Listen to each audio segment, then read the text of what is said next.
Hello everyone, welcome back to another episode of WN Movie Talk Podcast.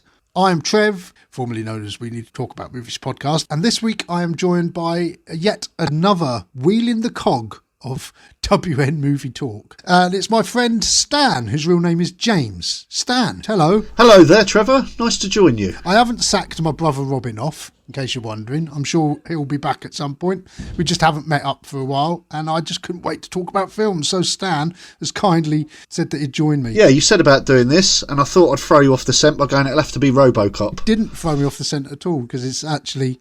I said, what sort of films do you like? And you said, well, one of my favourites is Robocop. I said, that's actually it's in my top 10 favourite films. I love it. I never thought it'd be in your top 10. I'm glad it is, because it is a brilliant film. It is brilliant, yeah. It's brilliant. I've had it on Blu-ray, and I hadn't got round to watching it. And, I'm glad I did it. I enjoyed it as much watching it the other night as I have done all through my life since I was a little boy. I know, it never fails, does it, to entertain. No, it's brilliant. I like what you say there. You've watched this since you was a little boy. How old do you reckon you was when you watched it? I was just saying to my sister about it. I think it was probably her who had it, or rented it, when I first watched it. And I think it was early 90s. I think, when did it come out? 87. 87. I think I probably watched it around 91, 92, so I'd have been about 10 or 11. So probably not ideal. No, I watched it the year it came out onto video. I remember the chap at the post office in our village used to hire videos, and he'd put them aside for me. I used to write reviews in the local village newspaper, and I was looking forward to Robocop because the poster had been in the window for ages. And I remember when I went to get it, and he's like, yeah, I don't think you should watch this one, Trevor. I've watched it. I don't think you should watch it. I was still in primary school at this point. Yeah. But my brother, Robin, who I do the podcast with, he hired it out. And I remember he called me in, he's like, Trevor, come and watch this. And he showed me the Ed 209 bit. Oh, I love it. And I was literally 9, 10.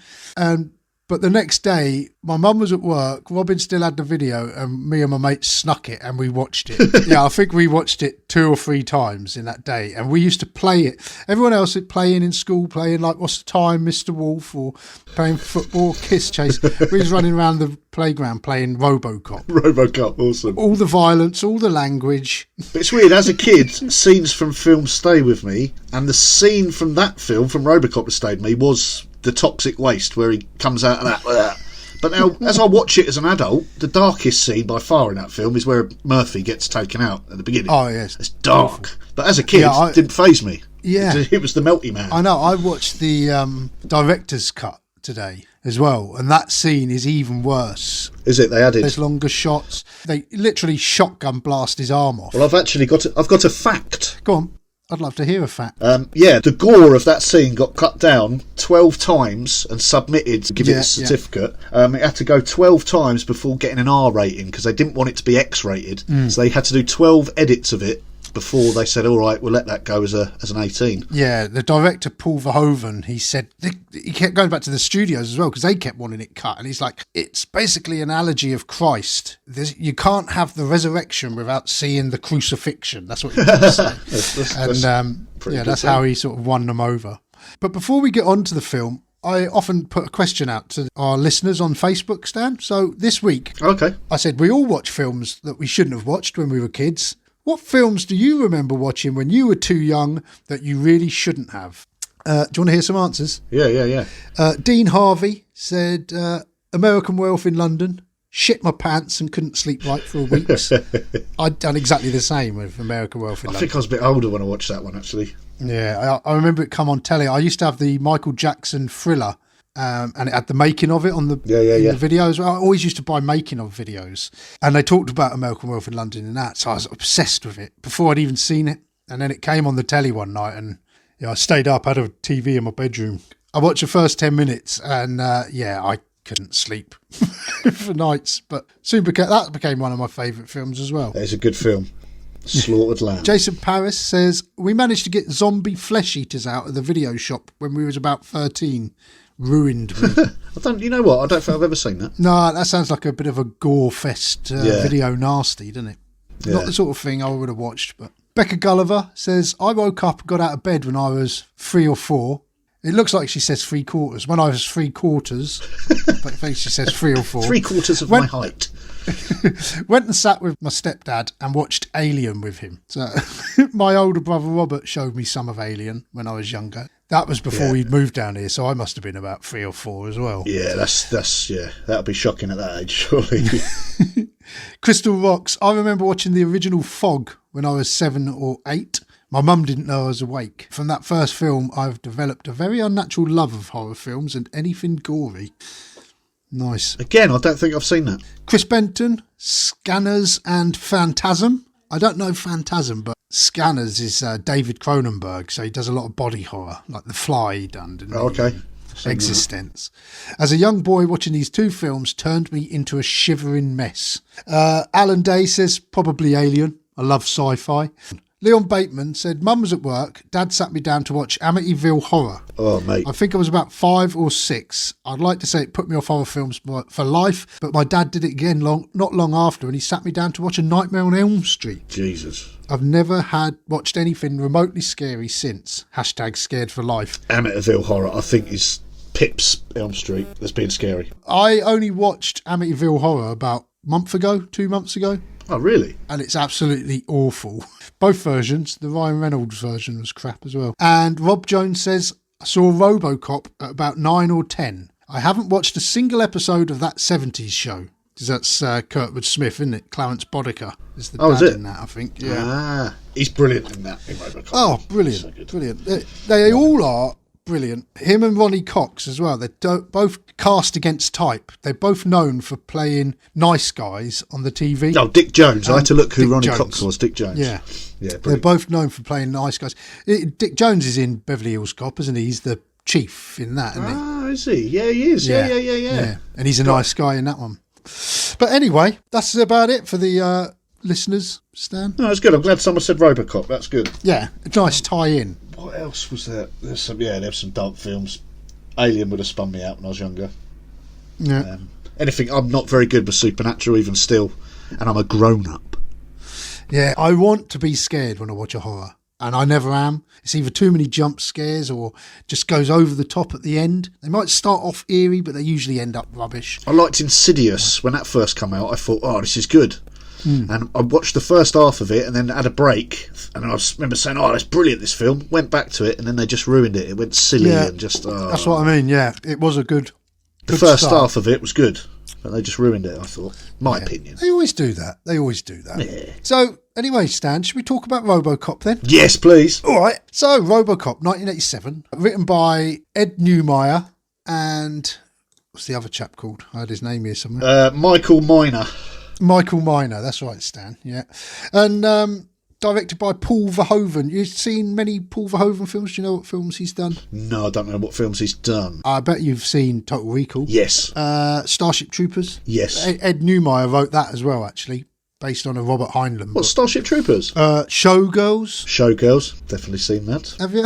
I don't think I ever have. Haven't you? It's got Elizabeth Berkley out of Saved by the Bell. Yeah, we've been watching Saved by the Bell this week with the kids, funnily enough. If you pause it, you can see a part of her that you never saw in Saved by the Bell, if I remember correctly.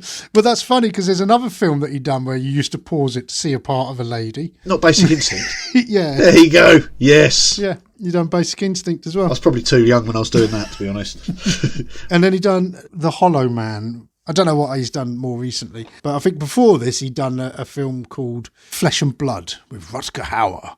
Oh, that was more of a foreign film, I think, because he's Holland, isn't he? Doesn't he come from Holland or something? Is he Dutch? Rutger or Paul Verhoeven. How is he? It sounds a bit of a Dutch name, doesn't it? Yeah. Oh, that's interesting that it did Starship Troopers, though. I like that. And actually, watching Robocop again, I'd like to watch Total Recall again, but none of those films ever had the same appeal to me as Robocop. No, if I'm honest. It was all the elements of Robocop. It had everything for me. Yeah, and I mean, let's talk about the film. Most action films of the 80s would kick off with a big action scene, wouldn't they? Yeah. It'd be a car chase. And yeah. Robocop is straight in with a news report. It starts funny, doesn't it? That's right. Yeah, the news report. And the adverts first. Yeah, the medical, and like you can get a new heart. Yammer heart. And it's like, yeah, we are heart doctors and we care. But the news report sets up the space program.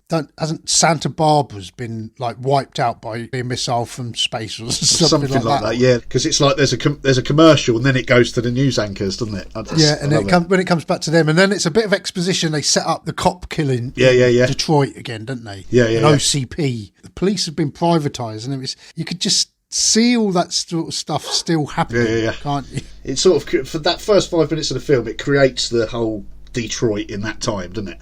It's good. Yeah, but then it goes into Murphy being reassigned to the police station, as you say. Yeah, he's come from Metro South. Yeah, which is like a paradise over there, isn't it? Yeah.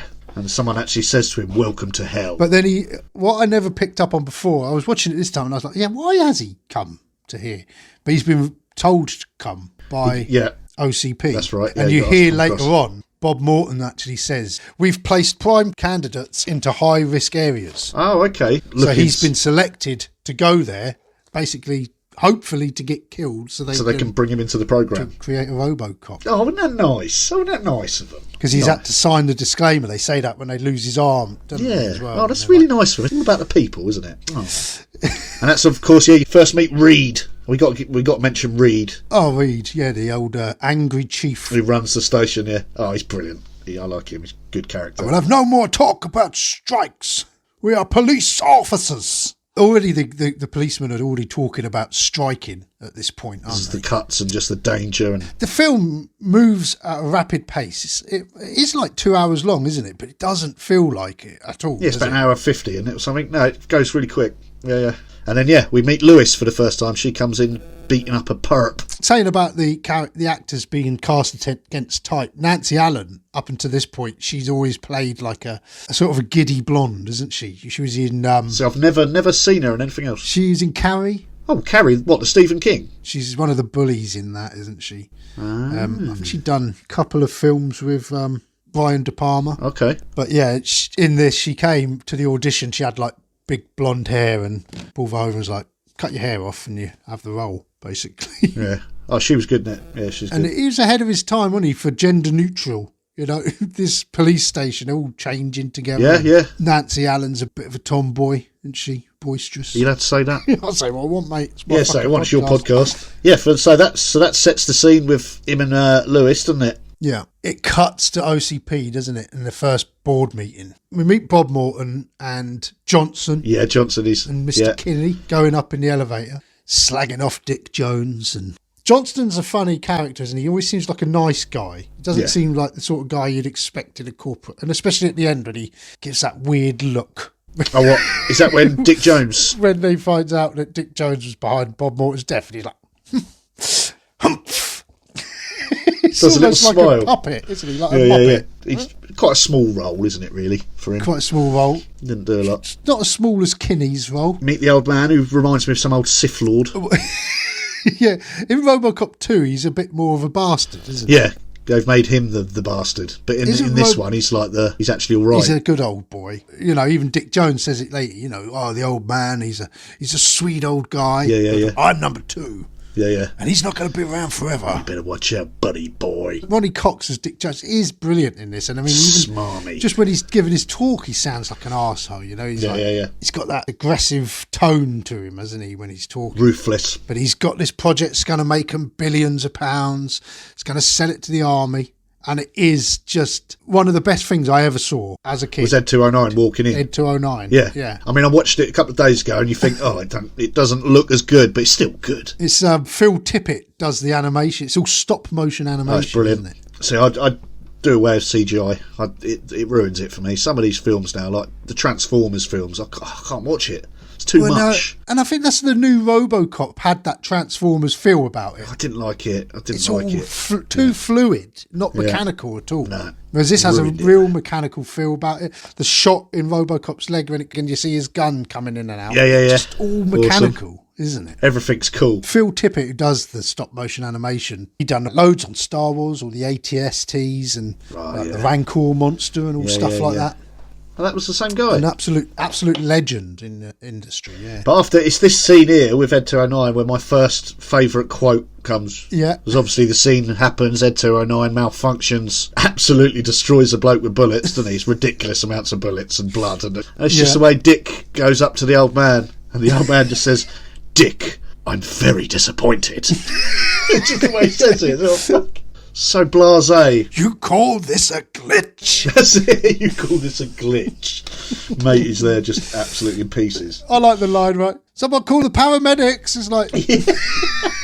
There's no saving him. There's no saving him, mate. And like I said, the director's cut as well, it's even longer. He's lying on the table, still getting shot, and it's just continuing to pound bullets in him. Oh, I love it. But then, so that gives Rob Morton then, Miguelle Ferrer, he gets the chance then to... pitch his idea and makes an enemy of Dick Jones instantly. Dick dropped the ball, and he was there to pick it up.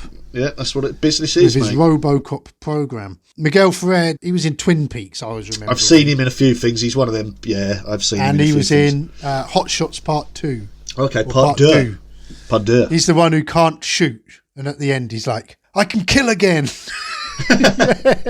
But so after that, where do we go from that? I think that's where... I think now it cuts back to Murphy and Lewis. And he's doing his TJ laser. That's it. He learnt with a kid, TJ laser, spin of the gun. I think they stopped for probably a bit of coffee and a donut or something, probably. Oh, it's bound to be coffees and donuts. Well, the look of the police... like on all their riot gear and that. Yeah, they look the police nowadays out in LA and stuff are wearing that sort of thing. It reminds me of Predator 2. Yeah. In Predator 2, where you see the police, it's like a war zone, isn't it? You leave that police station, you're going to get shot at. Something's going to happen, you know? Yeah. Yeah. But then they get the call. They're at that donut, and that's when they get the call. And that's when we first see the baddies. Clarence Boddicker and his crew. In the back of the van with the burnt money. You burnt the fucking money! Clarence Boddicker, he is a brilliant villain, isn't he? Just horrible, smarmy. Oh, he's just sleazy, horrible. Oh, mate. Can you fly, Bobby? He does fly, yeah. He gets shot in the leg and they throw him out. That's how ruthless Clarence Boddicker is. He doesn't care. Yeah, that's one of his guys. When they find Murphy, Murphy catches the two blokes there. They're watching the telly in that warehouse. I'd buy that for $1. Oh, I'd buy that for $1. That's the first time you see him, isn't it? I think that is the first time you see it, isn't it? And I don't think he actually says, I'll buy that for $1 at that point. No, in that point. He only says it about 2 or 3 times, but that is probably one of the most iconic lines for the film, isn't it? It's like Benny Hill or something, isn't it? It's like, he's just there with those two girls like with massive personalities. Yeah, he pushes the cake on her boobs and... It's just the over laughing. Yeah. Very Benny Hill, isn't it? Before that happens, and then Lewis is I don't know the guy's name, the guy with a beret, and he's having a slash and he's having a waz. She says something, he turns around, he's like, "You mind if I zip this up?" And then she can't resist a cheeky look at the cock. And that's it. As soon as she looks, that's it, bang. He's got her. Yeah, a little look down, and he's... Yeah, she can't resist. You can see her fighting it. She's like, "I must look at the penis." And that's her. Yeah, and then she gets got, doesn't she? His name is Cox. See, I've written this in my notes. You mind if I zip this up? And I've put in brackets the old cock trick. I've used that many times. If anyone points a gun at you, just get your wang out. I've written here as well, iconic, "Dead or alive, you're coming with me." He says that as Murphy. That's right, yeah. He does. And that is to the guy, sort of the bald ginger guy. Emil, that's it, yeah. And then later on, when he's Robocop, he recognises it. "I know you." Yeah, because he says that to him. Yeah. "Killed you." Then Murphy gets them, he shoots one of them, and then he goes to capture Emil. And that's when all the gang come down. And they're just like... It's so cold, like... Yeah. I never noticed it as a kid, but when I've watched it the other day, it's just the coldness of it, how cold they are. They've got no, empathy at all. No, he's not a person to them, is he? He's just a cop. Nah. And then, Clarence gets the gun, doesn't he? And Murphy's on the floor and he starts going... Oh, it's horrible. Blows his hand off. They're just taunting him, aren't they? They're like spiteful children tormenting an animal, aren't they? Do you know what I mean? "Give the man a hand." Oh, the way his hand explodes and then the arm and man. Yeah, in the director's cut, you see it's Nash, who's another actor out of Twin Peaks. He plays Leyland Palmer. Is he like the face? He's like face out of 18. Yeah. Yeah. Yeah. He shotguns Murphy's arm off in the director's cut, and it just comes off in one shot. It's horrible. But yeah, so that is brutal scene. For me, that is the darkest scene in the film. Because I mean, the rest of the violence in this is very comical, very over the top. Yeah, slightly, yeah. And then, of course, it's then the montage of him becoming... Which is brilliant, isn't it? You soon forget the violence, don't you? You're like, once that starts, that montage... You're absorbed in it. Like, it's only like a couple of minutes long, but it feels... Yes, it goes through the hospital, doesn't it? Yeah. It goes them trying to resuscitate him, and then it's them giving up. They used a real team for that. There was dialogue written and a script, and then Paul Verhoeven said, well, let's just get a real emergency team. We just film them, take him off the helicopter, and just film what they would do. Oh, awesome. And then he starts having some flashbacks. Then the screen goes black for like 15 seconds, doesn't it? Yeah. Because it happened the other night, and I was like, oh, have I bought a dodgy blue? Ah, no, I remember. And then it comes up, and it's the digital screen, and they're doing all the tweaks, putting all the grids on, and there's the Christmas party. And, come on! Yeah. It's for you! Go Robo! Go Robo! And it's that filter, when he's got the screen, and you see him through Robocop's eyes, there's that, like, it's real simple, but really effective. Just like lines across the screen, isn't it? Like a video quality. And like the news reports as well are filmed in like a video quality as well, aren't they? Yeah, that sort of fuzzy, like a little old TV, analog TV sort of thing. Just the energy again. There's something about that police station and the way it's busy. Oh, because he walks in, doesn't he? He comes and walking in. when it comes in and you see them all pushing, they're like an entourage of them, and they're bringing all the equipment for Robocop. Yeah, yeah. All the police are just like, what the fuck is this, they're man? sort of running around and looking following him through like frosted glass. You don't see him, and I mean, all you've seen of him so far is like the back of his head in that monitor, and his silhouette as he's the walked silhouette past. of him. Yeah, and then obviously it goes to the shooting range. That gun is iconic. I do remember when we were kids, my mate had like laser guns. Oh, okay, yeah. And it looked just like the Robocop guns. Oh, I love it. God. It was made It's up. like you're saying, when it comes... everything about that is brilliant, that gun. It's a beast. Everything about that suit, though, is great, isn't it? Paul Verhoeven says he sort of almost sculpted it on Fritz Lang's Metropolis, the robot in that. Okay. C-3PO was based on it as well. Then they've sort of put it to some Japanese designs as well, and they sort of merged the two, but it's awesome, isn't it? And his visor, Everything's awesome. I remember that's what I mean when the poster came up in the post office in our village, and it was there for months before the film came out, and I can just remember like thinking, what is that? I want to watch that. Yeah. Part man, part machine, all cop. On the special features as well, they was talking about Ed Neumeier had written the screenplay, and he said he was embarrassed with the title, and it was just a sort of a working title, and he's like, we will change it, because whenever anyone asks, what are you writing? He's like, Robocop. And they're like, what? Robocop. And then they were showing it to different studios, and like, we're never making a film called Robocop. Just sounds shit.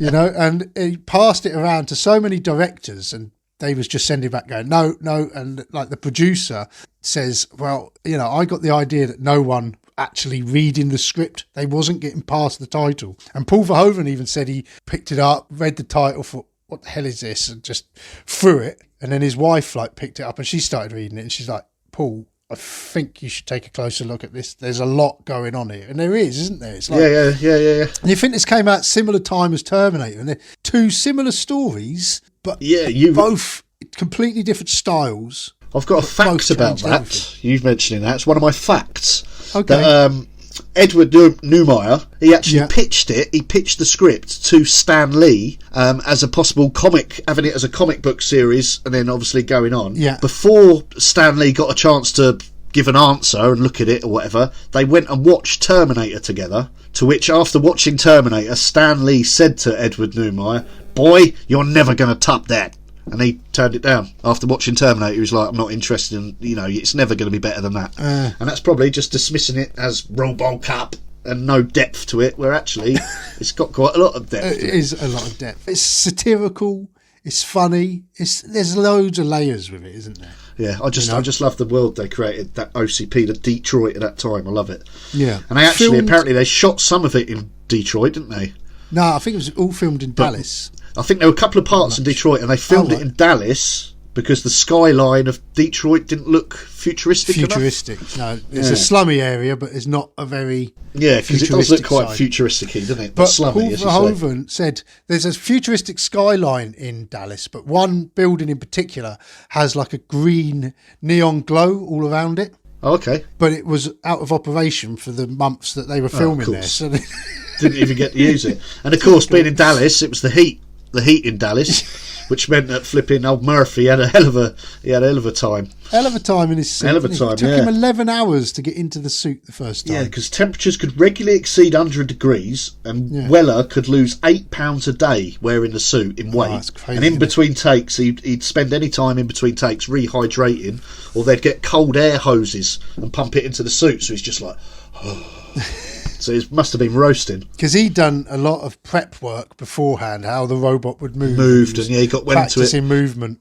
And then when he put the seat on, he couldn't do any of it. Couldn't move. Apparently he got quite method. Apparently everyone on set had to call him Murphy or Robo. He got well into it, apparently.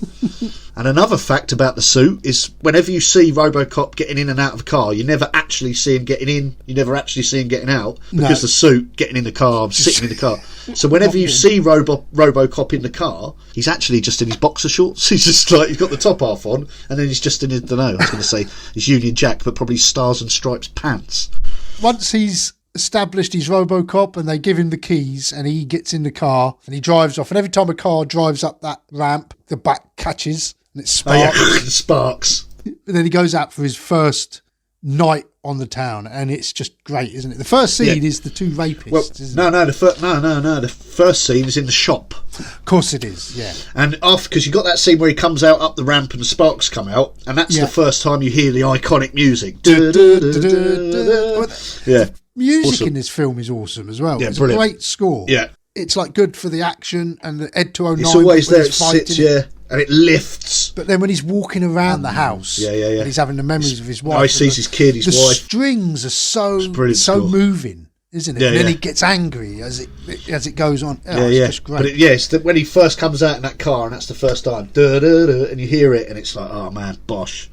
Before that is the first time we hear about his prime objectives as well. Oh yes. So number 1, serve public trust, protect the innocent, uphold the law, and then of course number 4 is classified. Yeah, great touch. So you know there's something there, but you don't bring it out. Yeah, that's good. Then he gets in his car and he gets to the shop, and I've got a fact about the shop, Trev. Go on, I'd like to hear this. Obviously you see the husband and wife who's actually sat watching. I'll buy that for $1. The wife's not laughing, is she? She's not laughing, but he's laughing like like that. And then the perp walks in and he goes to the comic rack and he actually picks up Iron Man. Oh, right. Yeah, because there's a bit of Iron Man in the suit as well, isn't there? That's a nod to the Iron Man being another, metal thing. And then obviously, he puts the comic on the counter and says empty the register. I remember this scene, and it reminds me of when ITV played Robocop for the first time, and I think it was on at like 8 o'clock at night on a Saturday, and I thought, how could they play Robocop at 8 o'clock at night on a Saturday? It was like 45 minutes long in the end.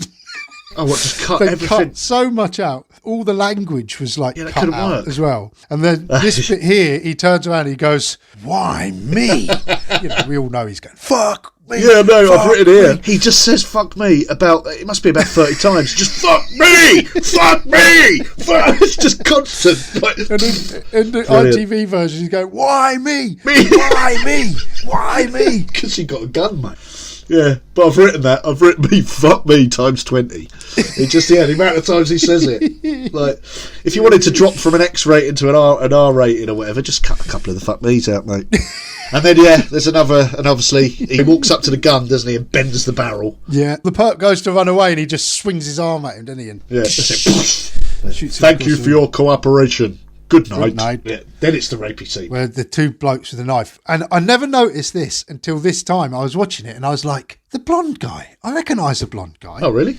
It's Copeland out of Police Academy. Is it? Scott Thompson. Ah. Do you remember in the first Police Academy, there's the two bastards who get their heads shaved? Oh, right, yeah. He's one of them. One of the kiss asses, yeah. He's one of... I just love those films. I've got to watch them again. Well, just the first one, probably. Yeah, it's sort of, you get to Police Academy 92 and it sort of loses it a bit, doesn't it? But that crotch shot, apparently that was on the day. The director It was meant to be he was just going to shoot him. And it was on the day the director said, actually... Yeah, let's do... Because that's an iconic scene as well, isn't it? The crotch Yeah. shot. Your move, creep. Another iconic line in that scene. I will notify a rape crisis centre. And she's like, goes to hug you, and then she's like, doesn't know how to hug you. How do you hug a tin? Yeah. And then it's back at he goes to the mayor, throwing his weight around after losing the election. Yeah. Oh, what, the hostage scene? Yeah, brilliant scene. I want to recount. Yeah. Apparently that's based on an actual hostage situation. Oh, was it? Apparently. Arthur C. Clarke said that anyone who wants to go into politics instantly shouldn't be allowed to go into politics because they're probably not of the right mind to be a politician. Well, because they're only in it for self-gain. So then he punches through the wall and pulls him through the wall, doesn't he? And then he punches him out through the window, and you notice when he falls, and the cameras film him, but the next time you see it on the news, you see him fall out the window and bounce on the mat. Oh, okay. Just below the window, and he bounces back into the shot. I'd see. I didn't notice that. Actual keen eye. And then it goes into the advert, my favourite advert before the news anchor. It's Nukem, the family fun Nukem game. Pakistan is threatening my border. You haven't dismantled your NX stockpile. That's it, son. No more military aid. Nukem. Get them before they get you. I love it. There's another advert though, the 6000 SUX with the dinosaur. Oh, that's it, with the dinosaur. But the film director John Landis, I didn't realise that. I was looking through Google today, and then it was like, what? John Landis is in Robocop. He directed Blues Brothers, American Werewolf in London. All right. So what was he? He's in that advert. He's like the hippie bloke who points up and goes, "Ah!" Is it really? Oh, quality. Because that car that's later in the film, isn't it? And I mean, that's another thing. That. It's like, it's consumerism. This is satired in this so much, isn't it? You know, everything's bigger and better, and everything's privatised, and everything's going to cost. Ed 209 is just this big fucking bulky machine that doesn't work. But like even Dick Jones is like, who cares if it works or not? It was going to make us all rich. Yeah, you know, exactly. And that's quite true to form. Just how it is. Yeah. So we then go to the famous toilet scene. Old Bob. He comes in, doesn't he? He comes in, he's giving it the big one. He's giving it the big one about he's not scared of Dick Jones, he's full of it and all this. And then obviously the people around him start leaving in a hurry. He knows in the toilet. I just love the shot. It's a low angle shot and it's just his feet. Feet, that's right. Under the cubicle. You see them at the urinals. And then the guy Bob's talking to like zips up mid-flow and he's like wets himself. I gotta go. I gotta meet him. But yeah, just some of the dialogue in that bit as well. Dick Jones is saying about sometimes I used to call the old man Iron Butt and Boner. Once I called him arsehole, but there was always respect. I knew where the line was drawn, and you just stepped over it, buddy boy. I like the way, though, all the way through this film, there's so much violence and swearing, and then like Boner. Iron Butt. Once I called him an arsehole, but there was always respect. I said, you just fucked with the wrong guy. Goes to stroke his hair and then pulls his hair. And that's right. Yeah, he's a good character. That. No, he's a bad character. He's a bad character, but he's a bad one. He's good at being bad. He's good at being bad. Yeah. So Bob has sort of made a bed for himself now that he's got to sleep in. Then the toilet scene goes to Robocop having his dream, doesn't it? He's strapped up to the thing. And he starts we should talk about when he's firing the gun back in the police station when we first see him. Lewis says to him... Oh, she doesn't see him then, does she? She recognises him. She doesn't speak to him at that point. Yeah, but she has clocked him, you can tell she's thinking. And it's after this scene where he's having his dream. Yeah. Yeah, and then he gets up, doesn't he? But yeah, then he storms out, and they're trying, obviously, they can't stop him, he's Robocop. And then he walks past Lewis, doesn't he? That's right. And she says, Murphy, it's you. Oh, he goes to some department where he gets information, doesn't he? He looks at Murphy. No, he doesn't get that information yet, does he? He leaves. Oh, doesn't he? He just goes out on the street, and then you see Emil holding up the gas station. That's right, the garage, the petrol station. You think you can outsmart a bullet? Oh, yeah, the bookworm. College boy. And Robocop turns up, doesn't he? And he says, dead or alive? Dead or alive. You're coming with me. Which triggers Emil. You're dead! We killed you! I know you! We killed you! Yeah. And then massive explosion. Blows up the petrol station. I'm glad the guy got out. Yeah, you see him get out, don't you? With his geometry books. Because I hate things like that where you think, innocent people just died here. He was only there getting paid real crap money reading his book. Exactly. You know, he didn't deserve to die. Like you're saying about when the bloke comes in robbing the shop earlier as well, you just feel for this old couple, didn't you? Yeah. Just like some nan and granddad working. Yeah, the safe's hidden in beer cans, isn't it? If I remember Yeah, this, so it doesn't seem a great place to keep it, because what if someone comes in and goes, I'm having 12 beers? We have to have the ones from the side and then the ones from the back. But, I mean, Detroit, we're saying about the city like they use, but a lot of the shots as well, they use matte paintings. OCP, the headquarters, is like the actual building, but they've used a matte painting, so it looks like it's all part of the same building. Oh, okay. So it's all like futuristic, and a lot of the elevator shots in OCP are the same. Ah, okay. So you see the elevator going down, that's an actual elevator, but the surrounding is all like a matte painting. So that's made me want to watch it again, so I can see what you mean there. Films from our era, it's all physical, it's people have done that. Now it's CGI is just... Yeah, now it's... There's some good CGI, like when they use both, like Lord of the Rings and the Harry Potter films, where there's physical and there's digital, and it's a good meld. But when it's just all digital, you can tell it's all digital, can't you? It's explosion in the petrol station. When I watched the documentary, they was all over Texas blowing up different things. And it was on the news every single night, because these were all real pyrotechnics. Yeah. Some of the explosions. I mean, that petrol station one is massive. That's like fire. It's huge. Inferno. It's huge, isn't it? And Robocop just walking out of it. Some great shot, isn't it? Yeah. It's him silhouetted. Oh, shoots out Emil's tyres. That's right. Emil's recognised him. And he's recognised Emil, and he's like, "Who are you?" And that's when he goes. So we take it, Emil, he's probably checked in, hasn't he? Booked him in. Yeah, I can only assume. You don't see him book him in, and that there's 2 or 3 that he gets hold of, isn't there? Yeah. They get arrested. I think it's only Boudica that you actually see him at the desk. Yeah, but then once he's recognised this Emil, and he's recorded that, him saying that as well, isn't he? So he can play it back. Yeah. And then he goes through the archives, doesn't he? Puts his And he's spike got in. That data spike. It's brilliant, isn't it? As I said, you can't be in here. And then the spike comes out. It's just like the finger, isn't it? It's like flipping him the bird, but it's nasty metal spike. And then he pulls up Emil, doesn't he? He runs him through the face recognition, and then he clicks on known associates, and then he looks at Murphy, doesn't he? He finds out who they've killed, Clarence Boudica, and who he's killed. But that sequence with the face recognition, I mean, that didn't exist back then. No. So that would have been animated, and that's the sort of thing now. It does exist. It does. There's flipping cameras everywhere picking you up as you're walking down the street. And even like when he goes to arrest Ronnie Cox and he's got that sat nav. Oh, that's right. Yeah. He didn't have sat navs back yet. Yeah. It's all here now. Yeah, all here and some. Yeah. So then obviously he gets Murphy's file and he pulls up the address, and that's when he goes to the house, isn't it? Like something really important to tell you. Yeah. Oh, that's it. I love you. I love you. Dreamy. Oh, and then the kid's watching TJ Laser. Dad. Can you do that? And he does that thing. You saying about Weller learning how to move like a robot, but when he actually got in the suit couldn't move. There's the bit where he speeds up and he starts marching out, and he sort of marches out, but you can tell he can't march very well. But because he gets angry in there, doesn't he? He punches that screen, because that's another thing. Is like you walk in, as soon as you walk in, he walks into. Oh, it's like, welcome, shopper. Yes, and buying the house, buy stuff, consume. It's like Des O'Connor or something like that. Screen, Like cheesy selling, like cheesy grin for it. Patent place grin. So he goes to the nightclub. He walks in, sees Matey, and Matey tries kicking him in the balls. This is a great bit on the audio commentary I was listening to last night, and he gets his gun out and he knocks it out of his hand, and another bloke catches it. That's right. And then when he goes to kick him in the nuts, they said they was editing the scene and it just wasn't funny. And then they edited it where he kicks him in the nuts, and they put this like gong sound over the top. Oh yeah, it does gong. And it was a little bit funnier, but they said it still wasn't funny.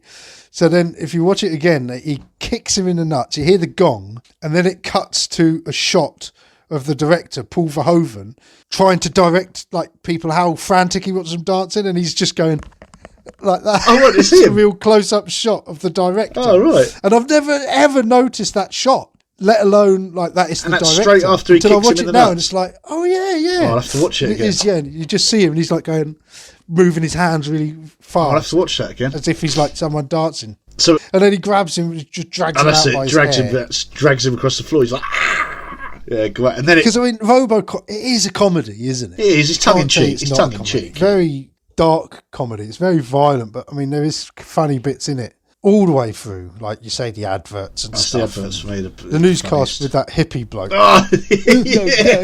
And then he says something really weird at the end. There's like, I can't remember what it is. So it goes from the nightclub, matey gets dragged out, we're just assuming that he gets booked in, and then it cuts to Bob in a hotel room with the two ladies of the night. Yeah, is it a hotel or is it his apartment? I don't know. Yeah, probably his It's apartment. his Actually, apartment, isn't it? Yeah, it's probably his apartment. It looks very flash. Yeah. A mountain of cocaine, doing it off her boobs and that. And Two intelligent women. He loves women who are intelligent. Yes. What does she say? She says something like, sometimes I just think of things and it makes me so horny. It's just such a corny line. And then obviously there's a knock at the door, isn't there? It's champagne. Of course. Champagne, Mr. Clarence Bouldicker. Oh my God. What are you doing here, boy? Yeah. Bitches leave. That's it. Bitches Apparently, leave. Verhoeven, he always calls the actors by their character names. Yeah. And he always called them girls bitches. So, bitches, you go over there. Bitches. Move over here. And then obviously Clarence walks in, bitches leave. He does, he shoots his legs out. He's like, whatever, I'll pay you, don't do this, I'll pay you. And then he goes to his sound, he puts the disc in, doesn't he? He just doesn't even speak to him, does he? Not really, no. Doesn't react to him, does he? He just, no, I'm here to do a job. There's no talking to him. And that's when, I mean, it's a great reveal when you think, oh my God, this is how deep the corruption's gone, isn't it? Yeah. Cancelling you, Bob. Yeah. That's what Dick Jones says. Cashing you out. Cashing you out. He's already shot him in the legs, and then he gives it. It's a grenade, isn't it? Puts a grenade on the table. No, that's it. And he puts it just out of reach. So he's obviously trying to climb to it, and then bang, massive explosion. Oh, after that, I think it then goes to the factory scene. I mean, everything that happens knocks on for the next scene, doesn't it? Like, there's no gap where there's nothing really relevant happening, is there? We find out that Clarence is in cahoots with Dick Jones. Yeah. And then in the next scene, Robocop finds it out. There's no messing about, is there? It just swiftly moves from scene to scene, doesn't it? Do you know what I mean? There's no fillers in this film. It doesn't feel like. It's like, no, just plot, bang, the end. It's everything just revolving. It's all important. So they're in the factory, and I think it's Clarence and a couple of the hitmen that are left, and a couple of his henchmen that are left. Yeah. Steve is the Asian guy. Cox is there. Yeah. Black guy. He survives this one though, doesn't he? He's still hanging on. Yeah. He gets knocked over the ledge. That's but right. like this drug scene, I always remember another video I bought was the making of Robocop. I bought it from Woolworths. And it was all about the making of this scene. Oh, really? And it was basically, it showed you them setting this scene up, all the squibs and stuff. Because they're up on a mezzanine floor. Yeah. And then there's the bang at the door, and then come quietly or there will be trouble. He always leaves that gap. Come quietly or there will be trouble. Fuck you. That's it. And then it's carnage. And it is a great scene. It reminds me a bit of the scene in Predator where they go into that village. It's very similar sort of. Oh, and he lifts up the back of the truck, doesn't he? Puts the explosives. And this is the big action scene, isn't it? Yeah. Each gunshot is like so bloody in this film, isn't it? The scribs are just amazing. Yeah. There's no messing about. Old Boddicker's spilling his guts a bit, isn't he? Oh, he does. I work for Dick Jones. And he's throwing him through the windows. Yeah, and he gets cut. And it's grim where he spitting blood all over him. Oh, that's right, yeah. Spits it on his visor. Spits on him. And I was watching that this time going, oh, get COVID. A bit monkey AIDS. You always thought it was disgusting, but now anything like that, you've got it's very unhygienic. view set on it, isn't it? Oh, you have to self-isolate, Clarence. And then obviously he brings him in a police station, and he spits again, doesn't he? Yeah. Name, and he spits on a thing. Just give me my fucking phone call. What's the charge as Robo's leaving? It's like, he's a cop killer. Yeah. And then he's off straight for Dick Jones. And this is where we find out that actually he can't arrest him because Dick Jones has put in a clause. Oh, that's Directive 4 is Dick Jones's Yeah. own little addition to the Robocop program. You can't arrest a senior OCP. And he would. I mean, if you're that corrupt and you know that things could get out, you're going to make the Directive 4. Yeah. So yeah, he goes, I've come to arrest you. He went, oh, of course, officer. Puts his hands out, and then obviously he starts glitching. Weller again doing it. You can tell he likes his miming, doesn't he? Even though, I don't know, it's still effective, but it's strange, isn't it? When you watch a film like that and you just think it's a film, it's great. But then when you think that's a man there doing that. Yeah. A grown man. Yeah. So yeah, Directive 4. Yes, a Directive 4. He cannot arrest anyone from OCP. Of course he can't. You wouldn't want that. You wouldn't want to be anyone to be able to do that. And then, does he bring out Ed 209? Yeah, and then he's like, oh, he's still got a bit of fight in you, because Robocop gets his gun out, doesn't he? That's and then right. He drops the gun and he brings out Ed 209. And again, he has no control over Ed 209. Because like at the beginning, when I always used to wonder, did he know that was going to happen? Was this his example? He wanted to show, he wanted to kill that Kinney so people could see. He wanted it to be like that, yeah, boy. But you actually see, as soon as Kinney drops the gun and Ed 209 just carries on at the beginning scene, you see Dick Jones just look, oh shit. Yeah. He looks over to the guys on the computers. And then this scene again is like, all of a sudden it's like, oh fuck. They're just shooting the hell out of my office. And he's like, quick, someone get up here. We've got to discuss the fight with Ed 209, because it's a great little fight. And he gets the cannon and he catches it and he turns to shoot his other cannon off. Yeah. But then when he escapes downstairs and Ed 209 just can't go downstairs or stairs.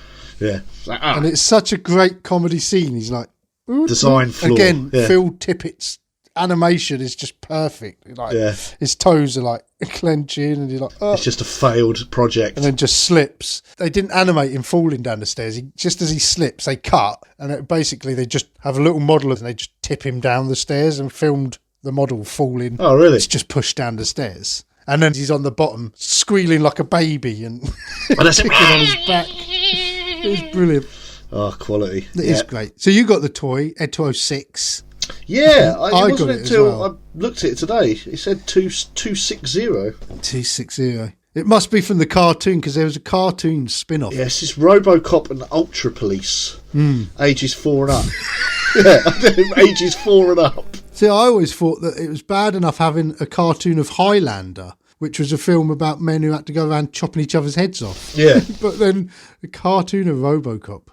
Anyway, so now he's got nowhere to turn, but he gets rescued by Lewis. Because it's a multi-storey car park, and he rolls down the levels, and then she pulls up the car, and he looks like he's defeated at that point. He's like a scared little puppy. Yeah, it is really great. I suppose it's a bit like Frankenstein's monster, isn't he? How he starts off the monster but becomes the victim almost. But it was just that shot where she pulls up the car and he just looks real vulnerable, and you're like, oh, I feel a bit sorry for her. And then they drive off to where he gets in again. You don't see him getting in the car.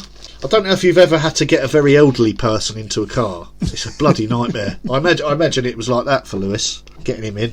But then we know that he was just sat in his pants, so yeah, it's all good. And then they escape. Yeah, and that is where the advert with the dinosaur and the 6000 SUX comes up after that bit. Isn't it? Yeah, and she takes him back to where he was killed, isn't it? The same factory. Oh, it is. Yeah, that is the same place, isn't it? Where they went initially. Yeah, it goes back there, and then they sort of a bit of bonding, and this is where he realises he's Murphy, unscrews his helmet for the first time, isn't it? He takes the helmet off. He's becoming more human as the film progresses, isn't he? The iconic Murphy. Bulbous head. That makeup again, though, it is brilliant, isn't it? Yeah, and whenever I see that, I've got I think you've met him actually, my mate Turner, a good friend of mine from up in Bedfordshire. He does look like Robocop when hasn't got his helmet. So he has had the nickname Murphy for ages because he's all forehead. Says me who sat here with the shine coming off the top of my bald head. And then I think before that scene actually, I think that's where you see Clarence Boudica goes to Dick Jones. Dick Jones is like, you said my name, you brought me into this, you need to go and fix this, you need to destroy him. And that's where he gives him the little tracker, and they go and find him, and he says showdown. And he says, what about weapons? Have you got military weapons? And he goes, we are the military. OCP is the military, basically. Yeah. Which then cuts to another brilliant scene with them looting. So obviously, Emil and all that have been released by this point. Yeah, because by this point, the cops are on strike. Yeah, and everyone's looting. Delta City, it's like the purge out there, isn't it? That's right. It's not Delta City. This is what the whole thing is. They want to build Delta City. So they've got to make Detroit safe so they can knock it down and build it up. Build a brand new city. Delta City. That's right. So everyone's looting, and then you see Emil, I think he's sat on his car having a cigarette, and he's watching, I'll buy that for $1, and he does the laugh. He smashes the screen out, doesn't he? That's it, smash shop it so you can front so you can watch it. But these are all abandoned buildings and they've turned them into shops. Yeah. Just so they can blow them all up. Yeah, because they proper blow them up. So they was all like ready for demolishing anyway, and fucking pyrotechnics blowing the hell out of this whole street. Because Clarence turns up, doesn't he? He turns up with the guns. These massive... You look how far... I mean, you can see this is the actors firing these guns, and then there's these explosions going off. And like the very last explosion, they almost stood on the bloody thing. They're right next to it. Health and safety in the 80s, mate. You can see it's all their actors. Health and safety in the 80s. Completely different, wasn't it? Completely different. Oh my God. They must be shitting themselves. And then Emil's got that gun. I like it. I like it. They were saying on the audio commentary as well that there's a lot of it is ad-libbed. Oh, really? They said Clarence Boddicker, Kurtwood Smith was just excellent for just making up lines. Like the scene where they're in the drug deal. He's having a showdown with Matey, isn't he? Like, you know, they're trying to be the big man each. Yeah. And then all the guns come down and Clarence Boddicker just goes, guns. like that. And they're just like, what a great line just to throw in there. They were just loving it. Him and Dick Jones loved playing the bad guys in this, wouldn't they? They were just great at it. Then it cuts back to the factory, didn't it? Deserted factory. I think Robocop's, what's he doing there? Oh, he's tracking. His tracking's gone on his gun. Yeah. And she actually brings him some baby food. Yeah. And then helps him with his tracking. He's trying to shoot the bottles. The baddies turn up, Clarence and Co. in the van and it's the car. Not a massive. Then it all kicks off. It's not a massive scene either. No. Action scenes these days just seem to go on. But this is just, it's punchy. Yeah, this last bit of the film went really quick, I thought. It's real quick. A lot quicker than I thought. Because as soon as, he throws that bit of mirror, they start shooting. And then they get in their cars, cut him off! Yeah. Drive round. And then he comes down and he stands. It's quite cheesy, really. He stands in front of that toxic waste. And then Emil, straight into it. Oh, that scene, though, when he comes out. He's just rolling around in it. Wasn't there there was a spin-off series, wasn't there, of Robocop back in the 90s? It was fucking awful. I remember trying to watch it. It was animated, was it? No, it was a live action made for TV series. Oh right, yeah. And one of the villains in it is meant to be this Emil after he's melted, and it's called Pieface or something like that, and he's like oh god, because when I went through my phase of collecting the old toys and that, Pieface, there's something like that. I think it's part of the TV spin-off. But I'm not sure. I'll have to look into that. There's the TV spin-off, there's the cartoon. It's just the way he gets up, and it's just the way his fingers are drooping, just all hanging, and he's like, and even like the way he's breathing, help me.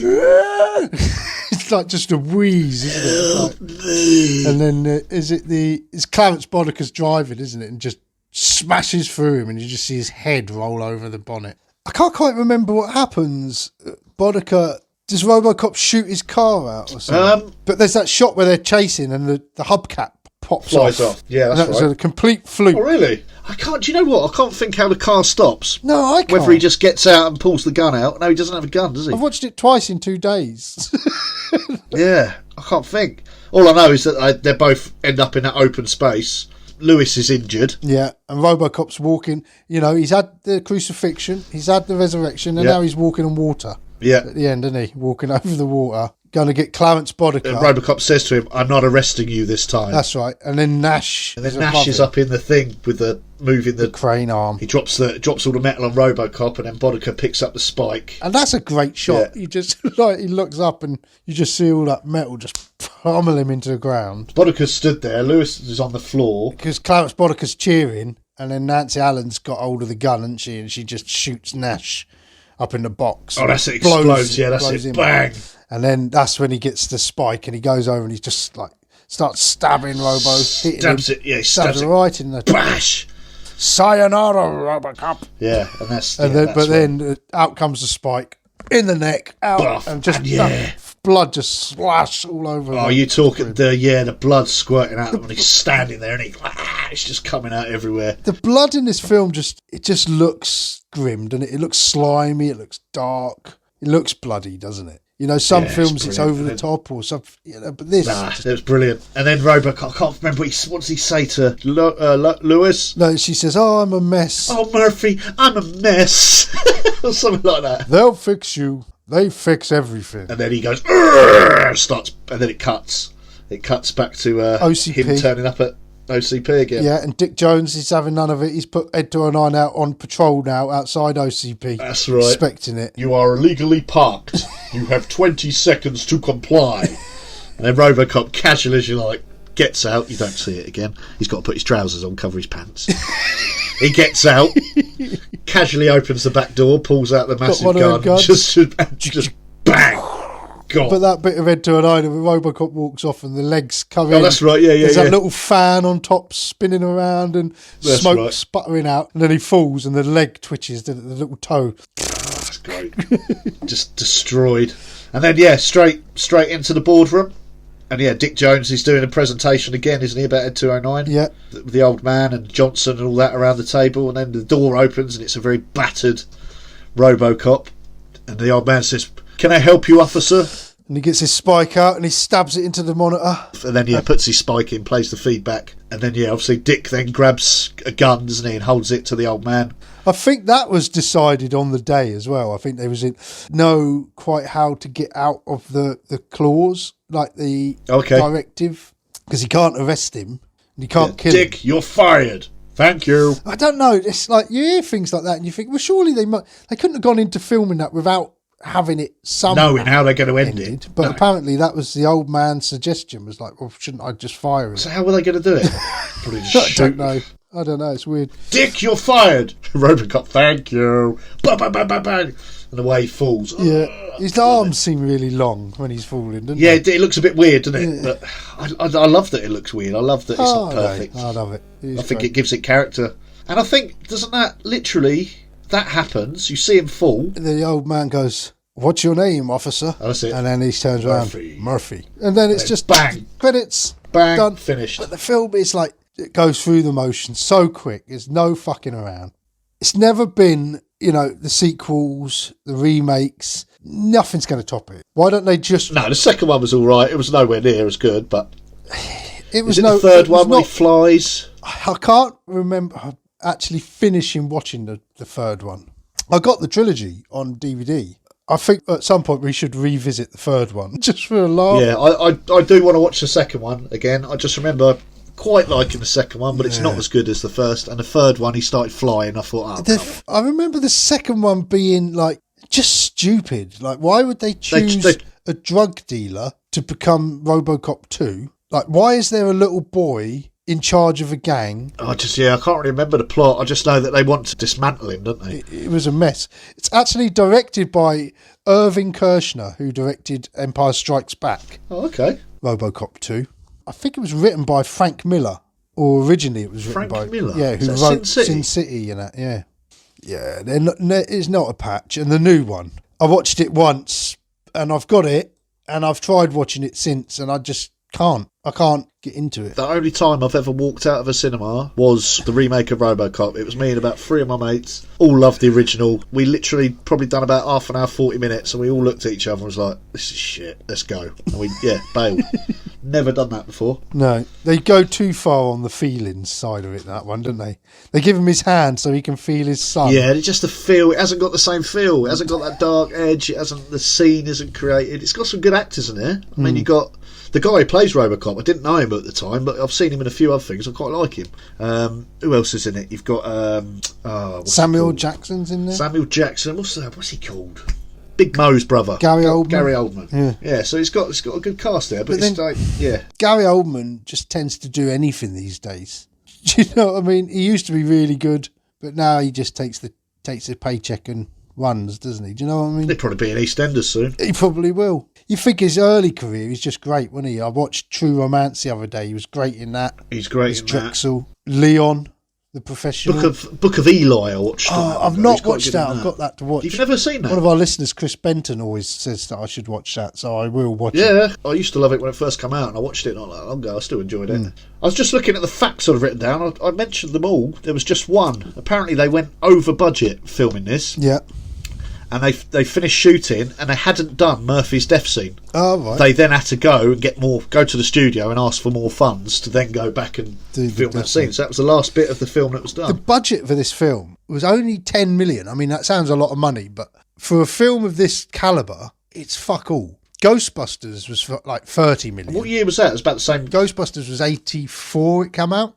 Return of the Jedi was 30 million. And this was 10 million. And for what they've achieved from that budget is amazing, really. They couldn't have paid the actors. Yeah, there was something about the suits as well. They had 3 or 4 suits. A lot of the budget went on the suits. Yeah.